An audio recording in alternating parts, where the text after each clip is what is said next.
Good morning and welcome to the Game Master Presents, a fun, unique, and memorable experience today talking about youth events and Mitzvah games. That's Bar and Bat Mitzvah. B'nai Mitzvah, for those in the know, we'll cover some of those terminologies in a moment. But I've got Benny and a few others who are going to be jumping online this morning to talk about this post that I posted in the Game Master site, which is a list of games that I play at Bar and Bat Mitzvahs. And several people have said, well, this looks good, but can you describe these games for me? And the answer is, of course, yes.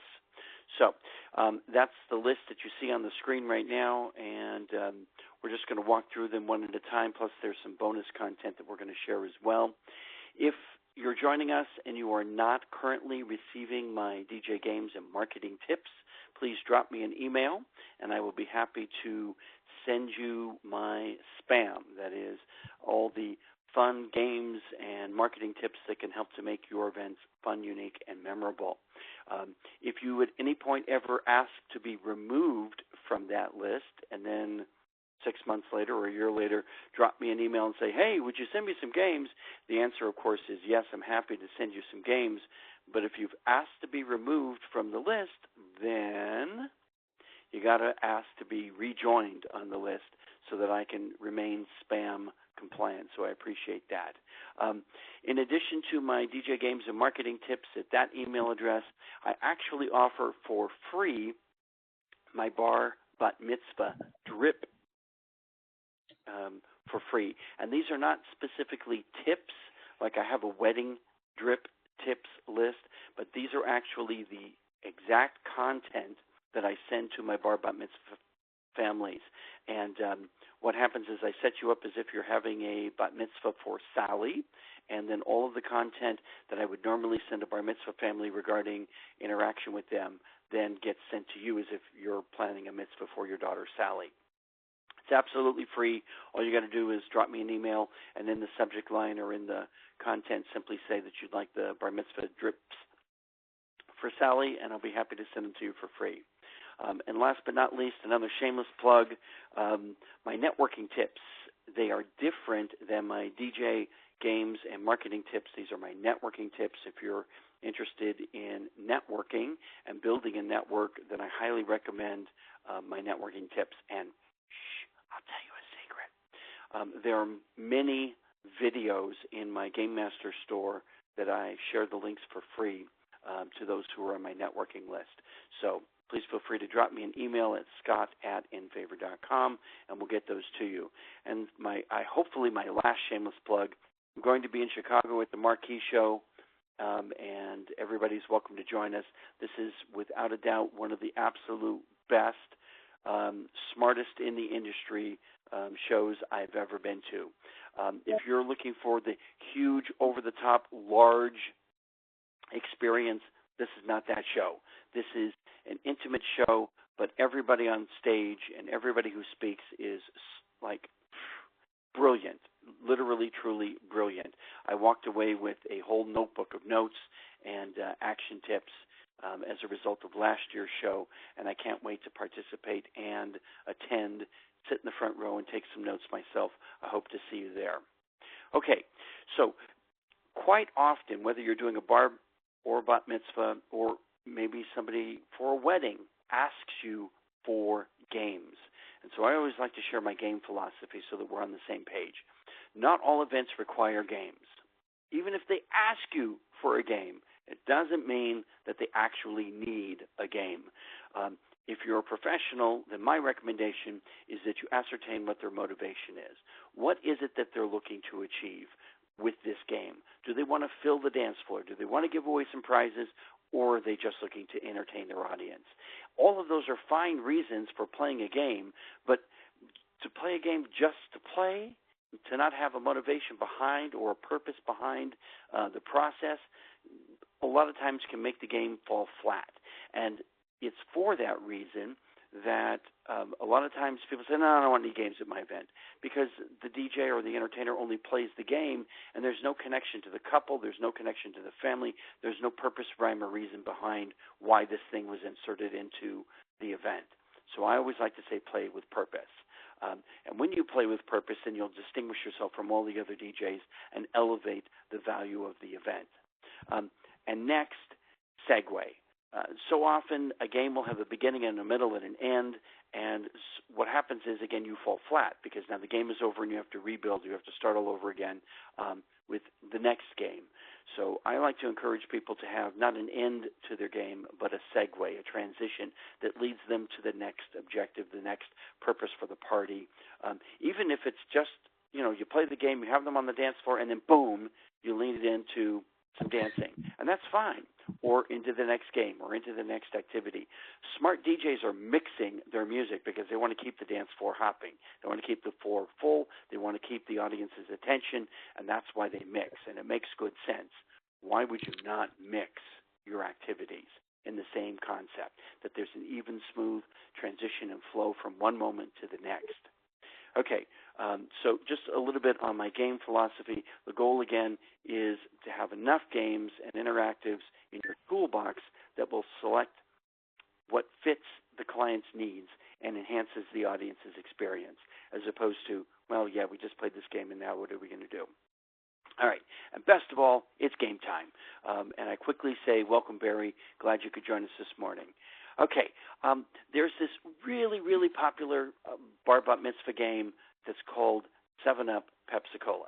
And I'm just going to give you a really quick education here regarding the word mitzvah games. You're really not supposed to say mitzvah by itself. It's either a bar mitzvah or a bat mitzvah. Don't refer to them as mitzvahs.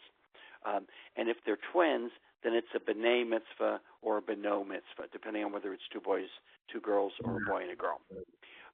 So please reference them accordingly, and the families that you're doing these events for will appreciate it, and they'll get the sense that you know what you're talking about, as opposed to always referring to them as mitzvahs.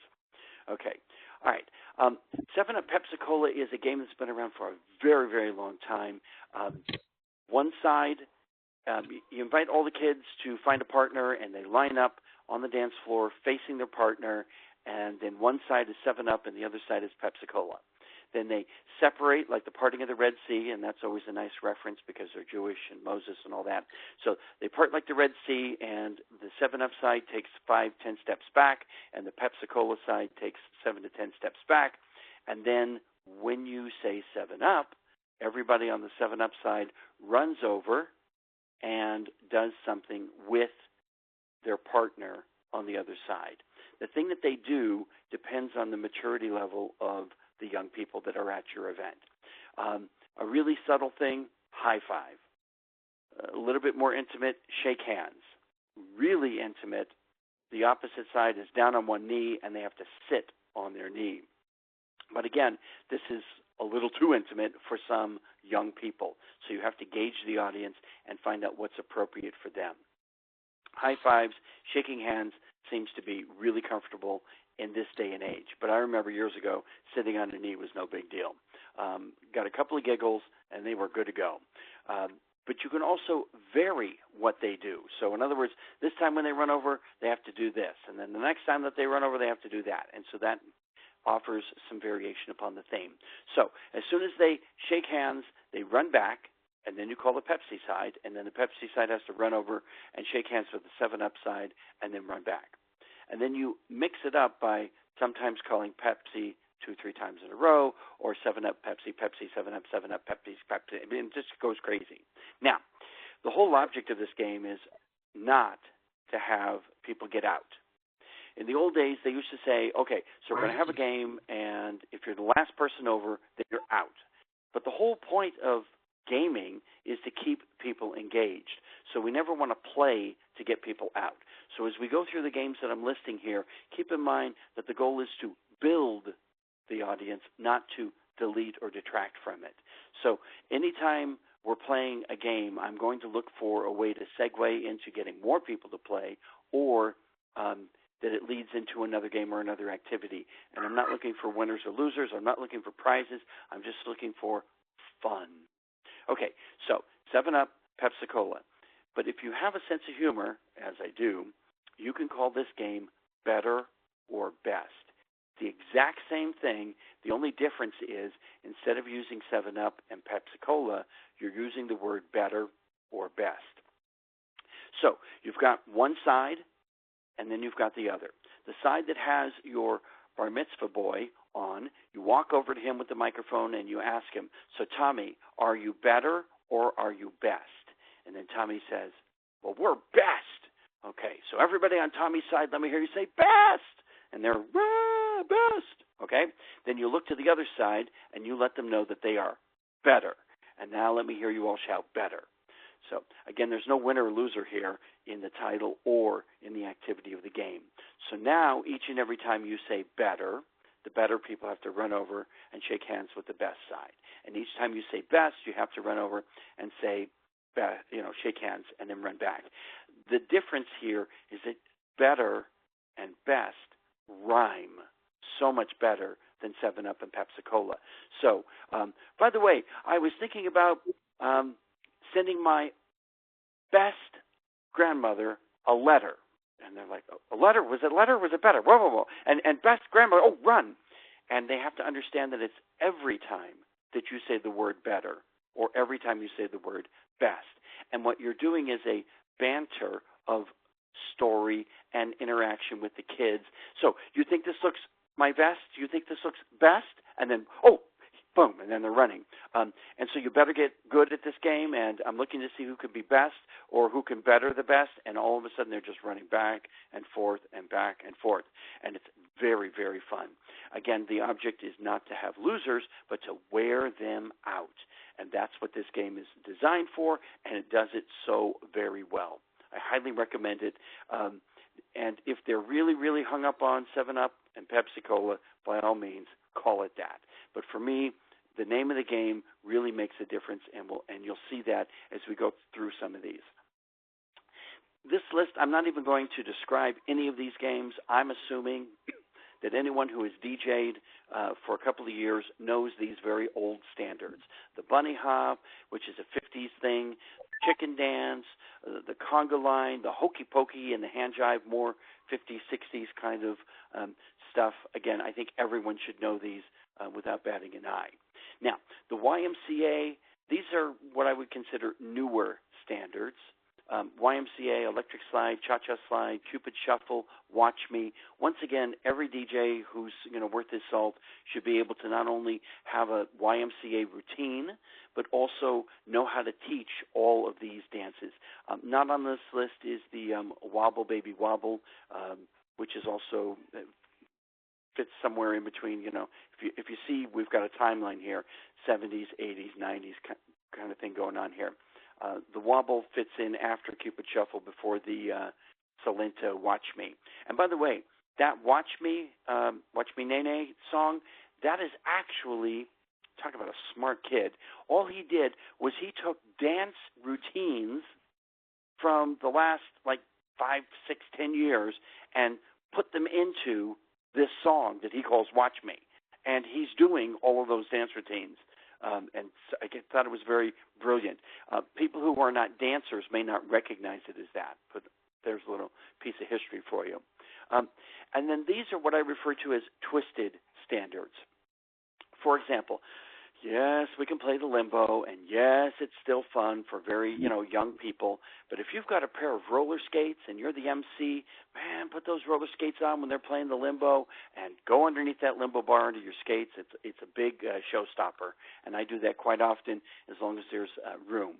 I like to do backwards limbo, where instead of going, forward, they have to go backwards. I like once the bar gets really low, then we drop it on the floor, and then the bar starts to get higher and higher, and they have to jump over it instead of going underneath it. So just variations upon the theme, a little twisted, if you will. Hula hoops. There are 1,000 games to play with hula hoops, and I mean literally. If you're not currently friends with Rob Foray, make friends with Rob. He knows a gazillion hula hoop games. There's one currently going around that's a video where the hula hoops are in a shape on the floor, and you've got a team on the left and a team on the right, and when the person shouts go, then one person from each team has to hop in the hoops till they reach each other somewhere in the middle, and then they have to do a paper, rock, scissors, and the person that wins that paper, rock, scissors it designates where they are in the hoop, and the object is for each side to get all the way over to the other side, or to the other side, and it keeps moving back and forth based on who wins the paper, rock, scissors. Look it up in a video. Just say paper, rock, scissors, hula hoop, and boom, it'll pop. Mummy is this thing that you do with toilet paper. Again, it's been done for years now. It's like old school almost.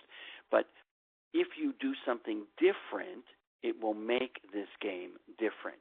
So some of the things that I like to do to enhance this experience is it's not about Speedy Gonzalez, who finishes first or who's fastest to get all of this toilet paper wrapped around, but instead we're looking for creative, exotic, interesting, decorated. And so we invite them to use anything they possibly can to decorate their person. If you've got props with you already, then that's an added bonus, obviously, because then you can do stuff. You can add those things for them so that they don't have to go looking for them. Musical chairs, again, a very old school kind of game. But what I like to do with the musical chairs is I like to add variation to the theme by when we remove a chair, instead of the person being out, that person becomes a judge, or that person becomes an obstacle, or that person becomes some type of an assistant that enhances the game for those that are still playing and is still fun for those individuals who are playing. And because I like to be a guy on the fly, I'm going to add this. Man, I feel like a woman. If you don't play this game, it is hysterical. And if you haven't seen it, it's fun, but not for everyone. So, again, if the shoe fits and the audience seems to click for this particular game, by all means, go for it. Man, I Feel Like a Woman uses the Shania Twain song, Man, I Feel Like a Woman. No surprise there. And what we do simply is we are looking for two of the most macho men in the room. And we're going to invite all the ladies to find the man that they think is the most macho. And all the boys and girls, here we go, I'll get this together. All the ladies and girls, that's females, and all the boys and the men to each select one man that they think is the most macho. And while they're making their selection, you're playing in the background, macho, macho man. Okay, and so then each team has this guy. Hopefully he's, tattooed, bearded, and burly, if you catch my drift. And then you play the Rocky theme low in the background, and you explain that this is going to be a mono-on-mono experience. We are going to find out which one of these men is truly the champion of all men. Boys and girls, ladies and gentlemen, we invite you to make your man look and feel just like a woman. You cut the Rocky song, you play Shania Twain, Man, I Feel Like a Woman, dun, dun, dun, dun, dun, dun, dun. And for the next 2 to 3 minutes while you're playing the song, they have to find stuff in the room. Hopefully you have some props as well to make them look and feel like a woman. And these two guys get all gussied up. You could also use Aerosmith's Dude Looks Like a Lady, if that's your preference, although I think Man, I Feel Like a Woman is a better song. But suffice to say, they'll end up with makeup and wigs, and they've got earrings, and somebody has pulled off a tablecloth off the table, and it's become his skirt. I mean, it's a crazy thing. And then you wrap this whole thing up at the end by saying, ladies, you look so amazing. It's obvious to me that we must have a dance-off. And then you play something like, I like big butts and I cannot lie. And the two sisters just go at it. And then you invite all of their teams to join the two guys. And then there's no winner. There's just dancing. And that's why that game is so perfectly set for this kind of an event. Okay, moving along, there's this thing that I refer to as the... Yes, go right ahead. The screen that's showing doesn't have the games. Well, thank you for helping me out with that. Let me see which one you're looking at, and let me see if I can fix it. Are you looking at by any chance a browser instead, or what are you seeing? It says favors, and it shows the awesome mitzvahs, Victoria Sweet 16. Oh, look at that. You're probably looking at the wrong slide. Okay, I apologize, but thank you for letting me know. Let me get my... Okay.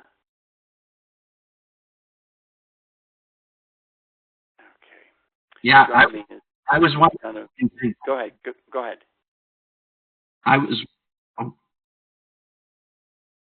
Are you there? Yeah, I'm here, but you're breaking up. So do me a favor, no pun intended, and drop a message in the chat section and in the chat bubble while I'm working on the screen, and we'll get this right for you. Where is? Hey Barry, good to see you. Okay, about the screen. I was thinking about it. Okay, go ahead. I got you. You keep doing that, and I'm going to find. Join Me has changed their stuff. Center roll. Okay, there we go. Okay, now you should be able to see the Sally dance. Tell me you see the Sally dance, and we'll go. Not yet. So something. Oh yeah. Okay, Sally dance. Perfect. Okay, perfect. Okay, so the Sally dance. This is probably what I consider to be one of the most fun, personalized, unique experiences that you can do for your bar bat mitzvah family. And Benny, I know that you're short on time, so I don't know if you have time to do this, but here's how this works. The week before the celebration, I'm going to schedule with the family to do a pizza party at their house. And they're going to invite 10, 5, 8 of Sally's best friends, it has to be boys and girls, to this pizza party. They get to pay for the pizza party. You bring a boombox, and it's got on it the song that they have selected to do the Sally dance. The Sally name is just whatever the name of the bat mitzvah girl is. So if the bat mitzvah girl is the Rachel, it could be the Rachel romp. If her name is Danielle, it could be the Danielle dance. I just use Sally as an example. But, of course, alliteration works. Now, if the boy's name is Johnny, it could be the Johnny dance. It doesn't have to necessarily be a girl's name. All right, so here's what happens. You show up, and her friends are there, and you're going to choreograph a brand new dance routine that is going to premiere on the night of her celebration. And that's how you sell this, by the way. And it's a huge win because you now get to connect with the kids in advance. They know who you are. They've got a relationship with you that says, hey, this guy is cool. This is going to be a lot of fun. He's going to play my songs. We're going to have a great time. And he was so nice to show us how to do this dance. And by the way, you do not have to be a choreographer to do this because I'm going to give you the recipe.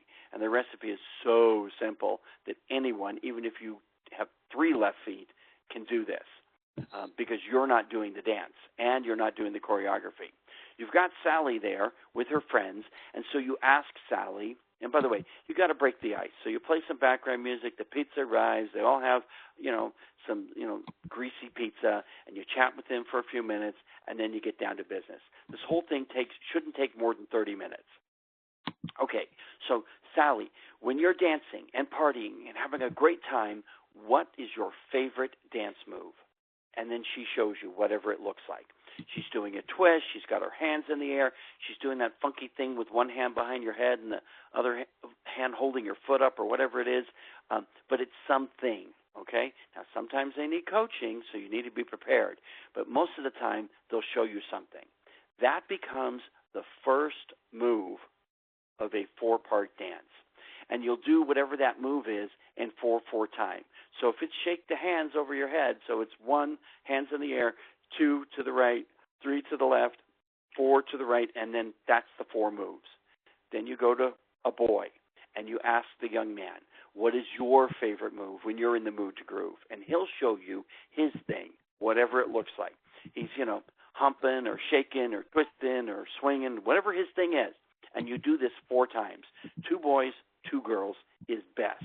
If you can't get, girls to participate or boys to participate, take what you can. But by the way, early on when you were breaking the ice with them with the pizza, you're going to know who's outgoing. You're going to know who's expressive.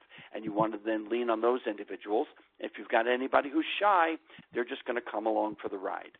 Now, then you play the song and you show them the 4 moves, and that becomes just like the electric slide is a 4-wall dance. You do the move, then you turn to face the next wall, you do the move, and then you turn again. This is the same thing. 4 walls, 4 moves, done. Now, on the night of the mitzvah, you play the dance, you do the song, you do the routine, and then record scratch. Everybody should get to do the Sally dance. So you invite all 10 of Sally and her friends to go out and find an adult to come to the dance floor to show the Sally dance, and you start it all over again.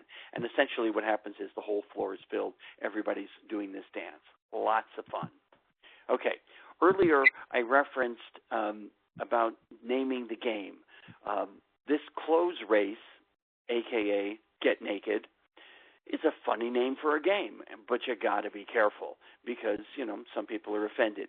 So you can still play certain games. You just have to pick a name that they're comfortable with.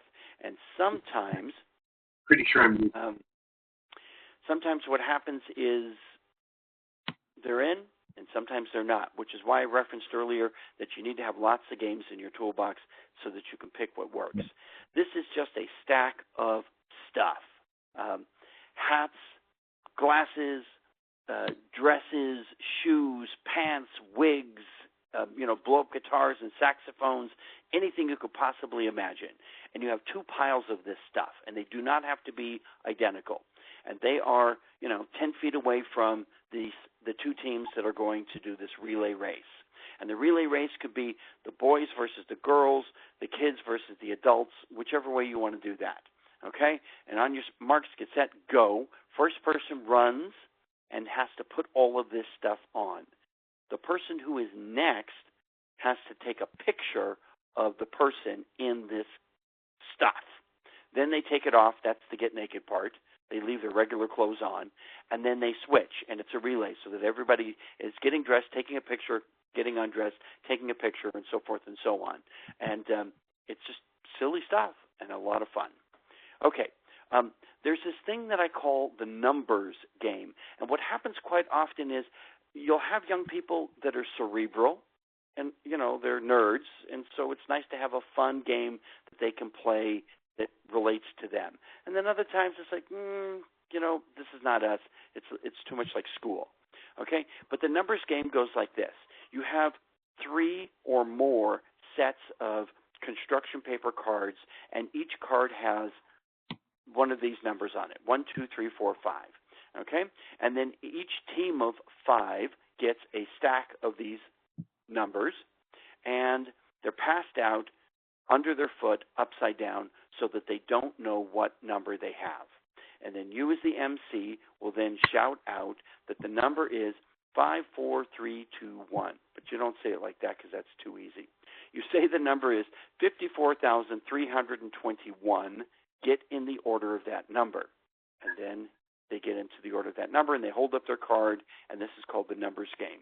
Then you can have a sense of humor. The person with the number 3 collect the cards, bring them to the front, shuffle them around, and then pass them out again under their foot, upside down. Nobody knows what the card number is. And then you say something like 1, 2, 3, 4, 5, which is, Spanish for 1, 2, 3, 4, 5. Or if you speak French, 1, 2, 3, 4, 5, and then go. And then they have to get into the order that is the numbers.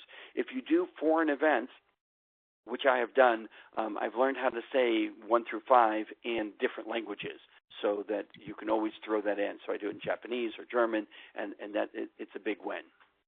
Okay, stackers. Why does it keep saying, okay, why does it keep saying I now placed into the conference? Okay, is that what you're seeing? You're not seeing the games, Barry? I'm seeing, but I'm seeing, but it keeps every few voice in the corner says you're now placed in. Okay. it might have something to do with your connection, which I can tell because you're cutting in and out. So I will send you a copy of the video when we're done, just in case you don't get the whole thing. Thank you. Okay, Stackers. Stackers is a game where you put the chairs in a circle and they face out. That is, as the kids sit in the chairs, they are facing the audience. And this is a circle of chairs that's on the dance floor, which is a good segue to remind you, never call the dance floor the dance floor. Because if you call it the dance floor, if you say, hey, everybody come on over here to the dance floor, they assume they want you to dance. And if you're not looking for them to dance, then don't refer to it as a dance floor. Refer to it as next to the DJ, over here, join me on this side, anything you like, but don't call it a dance floor unless you really want them to dance. Okay, which of course you do, but you don't have to say that. Okay, so stackers, chairs, spacing out in a circle, and the kids can sit in any order, so they can sit next to their friends. It doesn't matter if it's boys and girls and boys, all that, none of that matters. Okay, and then the object of the game is to get back to your original seat. So they'll put something under their chair that is theirs so they know that that's their original seat. It could be their phone. It could be their shoes. It just depends on what they have at the time. So they put that thing under their seat so that they can get back to their chair. All right. Then everyone who is breathing gets to move one chair to the left. Well, that's easy. They're all breathing. Nobody's dead. So they all get to move one chair to the left, and now they're one chair closer to getting back to their original seat. But from this moment on, the things that you ask for are not something that everyone has. So if you are wearing a dress, you may move one chair to the left. Now, all the girls wearing dresses get to move. Those girls wearing pants or shorts, or the guys, I don't think they're wearing dresses, they get to stay where they are. So the result is that when they move to the chair to the left, there's somebody already sitting in that chair, and that means they have to sit on their lap. And when they sit on their lap, that becomes a stack. Now, when the first move happens, the biggest stack you're going to have is one person sitting on one person's lap, and that's that. Your job as the entertainer, as the MC, is to make a very large stack, preferably with your bar mitzvah person either first, first sitting in the chair or somewhere in the middle of a very large 20-people stack. It's very funny. So you'll ask earrings, watches, cell phones, jewelry, braces, bras, socks, sandals, colors, plaid, whatever you could possibly think of. All you got to do is look at your audience, and whatever they're wearing helps you to determine, who gets to move and who doesn't get to move. And then you can even say, okay, all the 4 stacks move to the largest stack. Well, now all of a sudden you've got a stack of maybe 10 people, and everybody that's got a 4 stack is moving to that stack, and it's pandemonium because they're all trying to sit on each other's laps in this huge long line. Very fun. And by the way, I never get to a winner in this game. Typically, what I do is I say, everybody go get your stuff, and let's put the chairs facing the audience, and now we're going to play game show musical chairs, or we're going to play regular musical chairs, or something like that. So we've already got the chairs there. We didn't remove them, so might as well play 2 chair games in a row, kind of thing. Musical boys is just like musical chairs, only the boys are down on one knee in a circle with their knee facing out, and the girls are going around, and when the music stops, they have to sit on the boy's knee. Again, know your maturity level before you decide to play this or not. Okay, the spoon race is silly, silly, silly. You have this large wood spoon, and then you have a clothesline that is tied to the end of the spoon. And you have 2 of these. So it's one spoon with a long clothesline and then another wood spoon with a clothesline. If you don't like a wood spoon, you can use a metal spoon, but that's really a cold spoon, okay? Because the spoon and the string pass through the sleeve, across the chest, and then out the other sleeve to the next person. And you'll have 2 sides. It could be all boys, it could be boys and girls, any way you like to match this. And the race is to get the spoon from the beginning, front first person to the end, the last person, and the string stays intact like they're all hanging on a clothesline. And because I like for my props to be ready to play the next time, I get them to clean up my props for me. So for this particular game, the string is already wrapped around the spoon, so we unravel the string and the spoon starts to go. And then when it gets to the end and they're all hung together like a clothesline, I then say, no, the race is not over. You're not done until you get the string all the way out. So now they're all yanking the string. They're all getting rope burn, and it's running, and everybody's screaming. And then once they get the string out, I say, no, the race is not over yet because you have to wrap the string around the spoon. And then the first person with the spoon and the string wrapped around the spoon that gets it to the DJ wins. And, of course, that's my opportunity to then, while I'm still talking on the microphone, because they're so busy with the string and the spoon, I step out of the room. And there I am on the wireless microphone. It sounds like I'm still in the room, and they're looking for me, and they cannot find me. And of course, one of the adults will point to the hallway and say, he's out there. And then I quickly then come back in the room through another door, and I say, I'm right here. I can't believe you can't find me. I'm standing right. It's very funny stuff. And, of course, now the spoon is all ready to be packed away because the string is wrapped around it. Okay, the kissing game. This is played with spoons and Hershey Kisses. Now, they used to do this game back in the 50s, 60s with a jelly bean or something. But I like to call it the kissing game and play it with a Hershey's Kiss simply because that gives me a funny name. And the object of the game is to use white plastic spoons that they put the spoon handle in their mouth. They put the one kiss in the spoon end, and then they have to pass it from spoon to spoon, which gets them pretty close to face-to-face kissing. And if the kiss drops to the floor, then they have to take it back to the front and start all over again.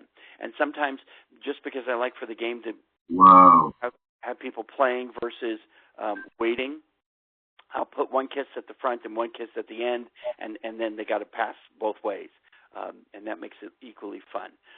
Also, on this same theme, you could call a kissing game Pass the Orange, which requires no spoons or Hershey's Kiss, but just a grapefruit or an orange underneath your chin and neck section, and they have to pass it from one person to the next, and again, pretty close to kissing.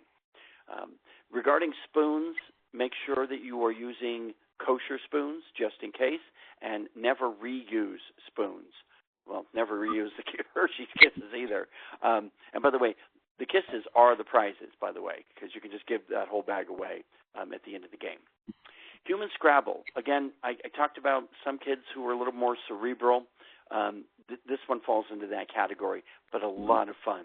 I have 2 buckets of tennis balls, and on the each tennis ball has a letter that has been, with a black marker, written on the tennis ball. And we'll have this tossing game where they get 30 seconds to pass their team as many tennis balls as they can out of the bucket, and that becomes the number of balls that they get to play with. They haven't even noticed that there's the letters on the balls yet. They just think that they're going to do something with the balls. Then the next object of the game is to spell as many words as they can, connected or not, to the letters that they have on the balls. And if they spell the bar bat mitzvah person's name, they automatically win. Now, if the person's name is Sam, you may not want to have that option because SAM is a little too short. But if it's Rachel or, Henrietta, then play. All right, the human obstacle course. I do this inside, although it's just as fun outside, or probably more fun outside. But essentially, I'm looking for 6 adults who want to play. Actually, I apologize. 4 adults who want to play, and 2 of the smallest kids in the room. Now, not baby small, but, 5 years old, 6 years old, that kind of small. And what I have is it's a relay race, and so I have 2 teams, and the little person is on the ground, Indian style, cross-legged.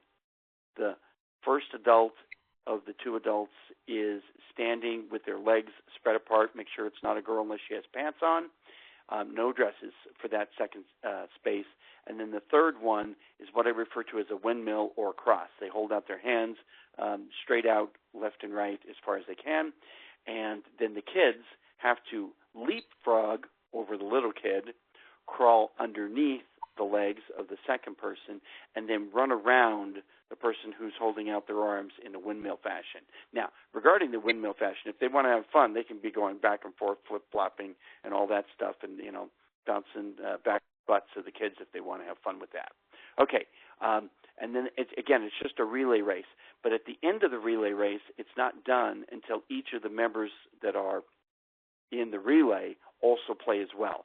So the person that's been leapfrogged over and over and over and over again gets to run through the legs and around the windmill, and the person who ran through the leg guy or girl gets to run around the windmill, and they all run back, and the first complete team wins. Okay, fun. Okay, word association. This is a word game where you'll have two teams. Once again, you can do boys versus girls, adults versus kids, whatever variation upon that theme you like. I've even done table release at adult events with this game, where I'll have two tables come up, and the contestants are the people who are sitting at each table, and they go off. You give them a topic, and then they have to do one word at a time that relates to that topic. So, for example, the topic is Disney, and then you hold the mic up to the first person, and they say Donald Duck, and then you pass the mic to the next person, and they say Mickey Mouse, and you go back and forth really, really fast. If you get they're out, and if they're out, they're out. In this particular game, they're out because you're looking for a winner for some purpose, that you're giving something away, or you get to go to the buffet, or whatever the particulars are. So in this particular case, they're usually out. 5 to 10 people per team is really the max. You don't want to have 20, 30 people standing in line. They'll get bored real fast. And the topics that you choose will make the difference as to whether or not the audience is going to stay engaged with this. Disney, cartoons, those are good topics. Colors are fun, but silly things are really best. Stinky foods, things you found in the closet, things you find under the bed, things you find in the Victoria's Secrets catalog. Maybe not for a bar mitzvah, but certainly for an adult event. You can have fun with those topics. But those are the kinds of things that you're looking for, because they usually create funny responses. I'm always laughing when the pool boy is found underneath the bed. So that gives you an idea of what I'm talking about. The next thing is these games that I'm going to share with you. And Barry, you saw these at the Marquee Express show in Las Vegas. Some, if not all of these. But these games require some kind of visual enhancement if you want to play them. This is referred to as Google Feud, not Family Feud. And if you have a projector and a screen at your event, there's a link that I will share with you when you get this game that tells you where to go to Google to get the 5 top or the 10 top whatevers. And those things, then you're looking for the 5 top actors: Stormy Daniels, O.J. Simpson. And as you can see, these are not going in order, and that's because from the user's side, you can actually just click on the number, and they'll pop up for you. And the answers are also available to the person who's managing this while you're emceeing. You can do it yourself, but it's a little complicated if you do it yourself. These are the top 5 Google searches for animals: and rabbit, fish, dog, rhinoceros. You get the idea, right? Okay, so this is a visual game. It's a lot of fun, and you're welcome to it if you like. And then I have this thing that's referred to as opposites attract, and it's truly just that. What happens is this is a fast-fire game, very much like word association, where you're going back and forth. You've got 2 teams, but you're just looking to do the opposite of words. So the first person that tells me the opposite of on, and if they shout the word off, then they get to stay, and the other one gets to go away. You can even do this for tiebreakers if you want. So in, out, and again, this is just really rapid fire, up, down. The PowerPoint that I send only has a few examples in it, but it includes a link to a list that's as long as Google will let you list. So that will help as well. Then I have this thing that I refer to as 3 podium trivia, also known as Jeopardy. And this is also a visual game where all the categories are related to the bar bat mitzvah boy or girl and their family and their school and that kind of stuff. So you'll have Rachel, Rachel's family, Rachel's pets, Rachel's friends, and then whatever her school is and that kind of stuff. Plus you can throw in some regular normal trivia things if you want as well. And this thing I'm going to show it to you real quick. This is actually the movie version, which means that it automatically plays. You can roll this during dinner as a point of entertainment on the screen, or you could do this as an actual game. There is a PowerPoint version of it, and it just counts down every 10 seconds, and then it tells you what the name of the movie was, and it gives you the logo of the movie. But in addition to that, if you're playing it live and not doing the video version that's automated like we're seeing right now, then from the operator's point of view, you will get all of the trivia questions that relate to that movie, the actors, the year, the songs, the Academy Award things, and each of the movies usually includes, 5 to 10 different trivia things.